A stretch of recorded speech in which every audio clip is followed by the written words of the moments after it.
So as a company, we do a lot of financing for investors and developers alike in Connecticut, specifically the Fairfield County area.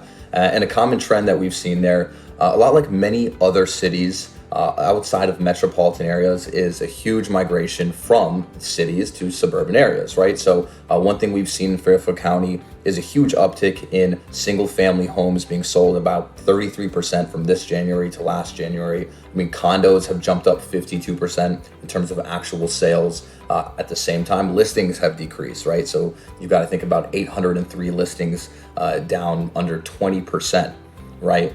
Your median home value has gone up, right, by 19% in Fairfield County. So again, like, these numbers are really just a theme of people looking to move out of cities into, less of a busier, crowded area, right?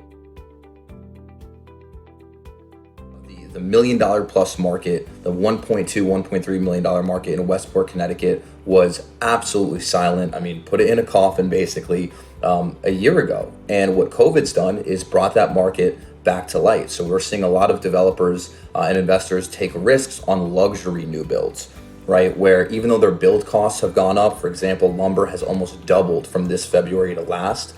Lumber's increased. They're still willing to, jump into these projects and buy lots of land, buy potential oversized lots, subdivide them, and do luxury new builds, because people are looking to move from New York City out to areas like Westport, North Stamford, which was also a ghost town prior to this. So really just a common theme of people, needing more of a demand of new construction housing, needing more of a demand to live in Fairfield County. My biggest recommendation to any new developer or investor out there is understanding the permits in every different municipality and the taxes.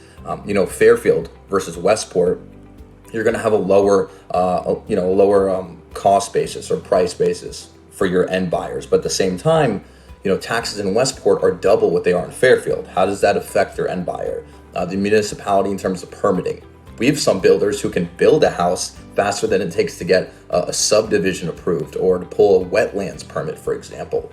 So one thing I would highly recommend is to know that municipality, what their permitting process is like, especially any variances required in the subdivision process if you're looking to get into new construction, because we've seen there is a huge demand for new construction supply of single family homes, specifically 3 to 4 bed, ideally with an office. I think an opportunity that will arise in the market pretty soon with an eviction ban coming to an end in the next 6 to 8 months is just more supply in the market. So at what point do developers shift from buying lots of land because it's more worthwhile to buy a distressed asset? So it's something to think about for any developers out there, but it's a hot market. The theme is simple. There's a lot less supply, a lot higher demand, margins are tightening up. So investors, flippers, developers, typically they're looking for a margin of 15 to 20%. Now they're okay with 10 to 15% because they're riding the upswing of the market. Higher build cost, it gets passed on to the end buyer, just a more competitive market all around.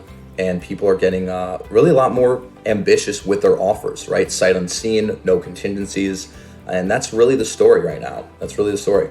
But we'll be out here continuing to lend for developers, for investors alike in the Fairfield County market. In areas like Bridgeport, don't see as much appreciation, but great income producing assets will help investors buy, fix, and refinance these properties as well if they're not developers, right? In Fairfield, Westport, North Stamford, we'll see a lot more new construction. And then there's also opportunities in areas like Newtown, Connecticut, where the price point's a little bit lower for a brand new home. So we look forward to financing any investors out there, and there's still going to be a lot of opportunity this year to come.